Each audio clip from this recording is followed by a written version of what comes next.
Welcome everybody to Maths at Derby. So we have here with us a familiar face. It's Tom Anthony, but this time it's a little bit different. Hi, Tom. It's a Hello. little bit it's a little bit different because Tom's actually received his degree classification. So his degree was on the mathematical modelling of traffic flows. Well, not his degree, Dissertation. his dissertation was on that. But you've got your classification now for your entire degree, and you've got your certificate there with you. Do I you want to got hold my it up to the certificate. screen? Can you all see that? Or Yeah, so you've got a first class honours in mathematics. So well done, Tom. I think that deserves a round of applause. thank you. Well, yeah, thank you for taking time out of your well-earned summer break to come and tell us about your dissertation. So you've prepared 4 slides for us, haven't you? Yeah. And you're going to tell us just what it's about, a little snippet of some of the modelling techniques, and then tell us what you gained from the course at the end. Yeah. Okay. Okay, fantastic. Take it away. So first of all, I think a really good starting point would be to define what a model is. So a mathematical model is a way to sort of approximate real life scenarios. So in this case, could be traffic, could be crime, it could be, finance, as you know, and we represent it using a system, and a system uses an input and processes, and there will be an output, and we basically have to analyze this output in order to check whether this model is good or not. So obviously traffic modeling is going to be a massive interest to both mathematicians and physicists and statisticians that I found out doing my research. So as you can see from my PowerPoint, there are many uses of mathematical modeling. So crime, mathematical modeling of crime, disease, population. So disease, there's a model called the SIR, or susceptible infected recovery model, that but basically looks at how many people are susceptible, how many people are infected, and how many people have recovered, and looks at the rates, which is quite convenient nowadays, right, with the coronavirus. Population model. So I think there's a model called the Valhurst model, which looks like a population or something. Resonance. I think you learned that in year 2. So spoiler alert. Excellent. I've got that to look forward to. Yeah. There's a thing called the heat equation, which measures like how heat is spread around, and that's actually a partial differential equation, which is quite interesting because some of the models that you learn in the second year is mostly ordinary differential equations. So if you need a quick brief recap, I'm pretty sure you're fine with that, Natalie, right? And waves, which again is something to do with PDEs, and obviously with waves you can model like sound waves, tsunamis, water waves, even if you want to. So traffic modeling. So one thing I tend to do before I go into so much detail is look at the history and talk about sort of what have people done in the past. So traffic modeling is actually been around since the 1950s, and it started by a guy called John Glenn Wardrop, and since then there's other people have done their own models. So there's 2 German scientists, so called Kai Nigel and Michael Schreckenberg. There's a couple of Japanese guys called, I think I'm going to butcher their names, Fukuya and Ishibashi, I think the names are called. Lighthill, Whitnam, Richards. Obviously, there were obviously another group of people introduced another traffic model. So yeah, there you go. So 2 of the most common ones are sort of Nigel Schreckenberg and Lighthill, Whitnam, Richards. So Nigel Schreckenberg is what we call a cellular automaton. Automatons is just a fancy way of saying robot. So basically what you describe traffic, so cellular automatons are a good way to describe traffic flow, because you described a road network, which it could be a motorway, it could be a dual carriageway. You describe that as a cellular automaton, and each vehicle can also be described as cellular automaton. And the interesting thing is, you can then model where the cars move around, and you can use software to do that. So I've used Matlab to do. And there are some quite fancy videos on YouTube for cellular automata, and you can see them kind of moving across the screen and replicating. Yeah, it's really, there's some really nice pictures that they're sort of black and white though. So if you see the images and they're black and white, and they sort of represent like little dots.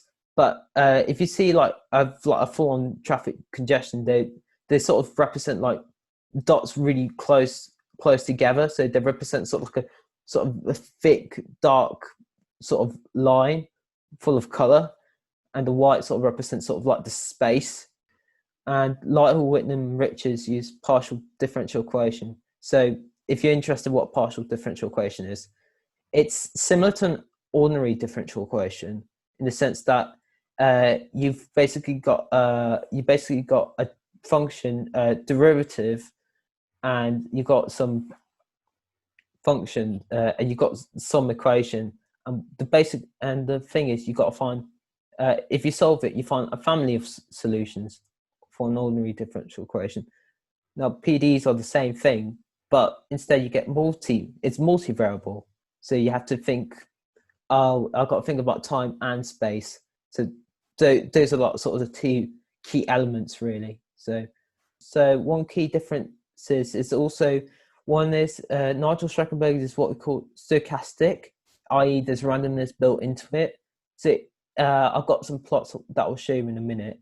But in actual fact, if you see it, stochastic models, if you repeat the model plots again, you would get a similar, but you wouldn't get the exact same thing. Whereas if you repeated the same thing with Lytle, Whitnam, Richards model, you'll get a deterministic model. It's a deterministic model, i.e. there's no randomness built. So if I repeated the plot again, you would get the exact same thing. And you got, this is sort of the two key things that you might not learn in year 2 or year 3, but Nigel Streckenberg is what we call a macroscopic model, whereas Lytle, Whitnam, Richards is a macroscopic one.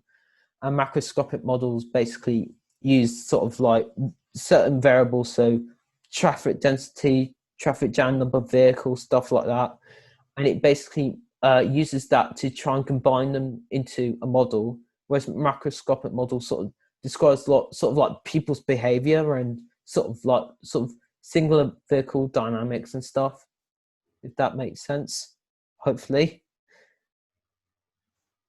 So one thing I did is I've used Matlab. I use software to do Matlab plots or traffic models. So yeah, I find that using software to try and prove something is quite useful.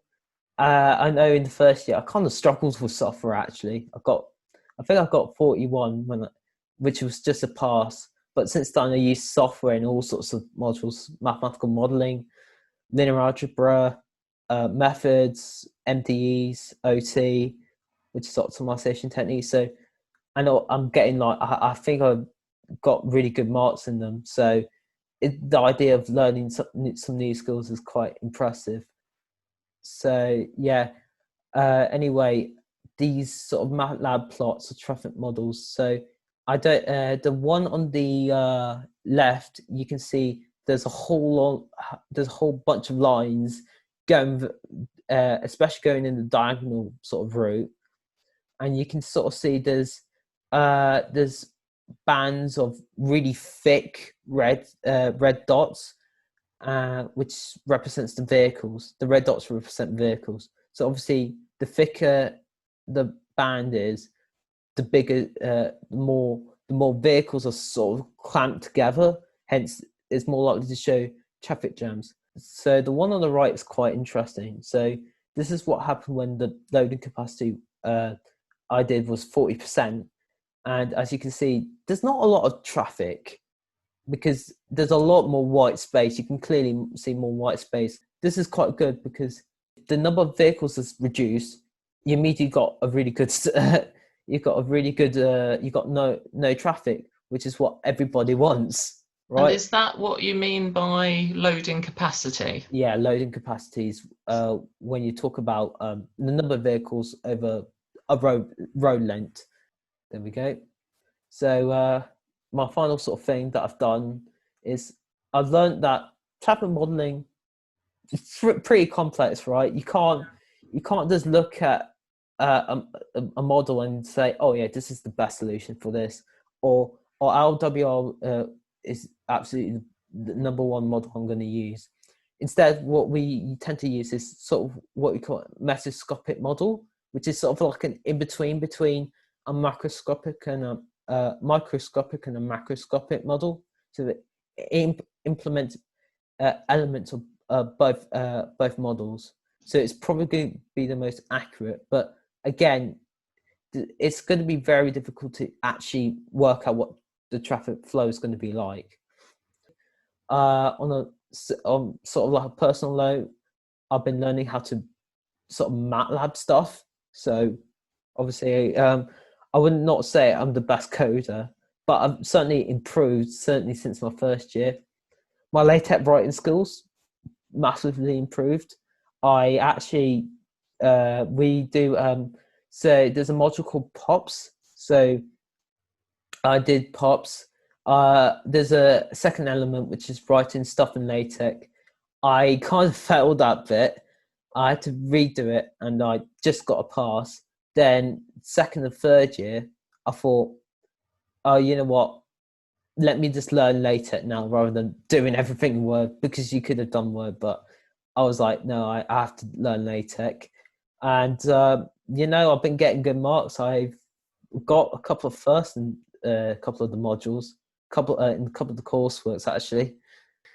I've also asked lecturers to help me. So the plots that I asked, that I'd done, the code that was used to run it, I actually asked one of the lecturers, Dr. Stuart Berry, who obviously was a massive help. And obviously, I like to thank the staff as well for supporting me. So Lee was my supervisor, so I like to thank him. Like to thank Video, Rich, Lee for helping me. I also like to thank Sam as well for, guiding me in the sort of right sort of direction. And it sort of helped me to write mathematics in a sort of better way, and it helps me understand, modeling, there's a bit more to modeling than just meets the eye.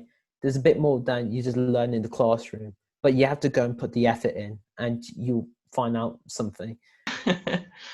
Well, thank you very much for talking us through all that. And I know from just being a year at Derby myself and, seeing you round and out and about helping classrooms and so on, Yeah. that you've been a very proactive student and you're very popular and you're clearly committed to your studies and learned and grown a lot over the 3 years. So I'm really pleased that you've taken part in the videos and that you've taken the time out to chat to us about your dissertation today, because it's helped me learn about what's coming up in the next couple of years, and I'm very, very excited.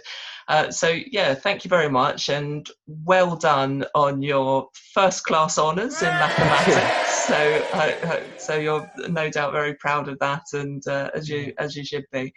And hopefully we'll keep in touch, and I know you're going to be part of the Mathematics Society as an alumni, so you'll still come to events or be maybe in the next year or two you'll come and do a video for us and let us know about life after Derby University. Yeah, if you want to.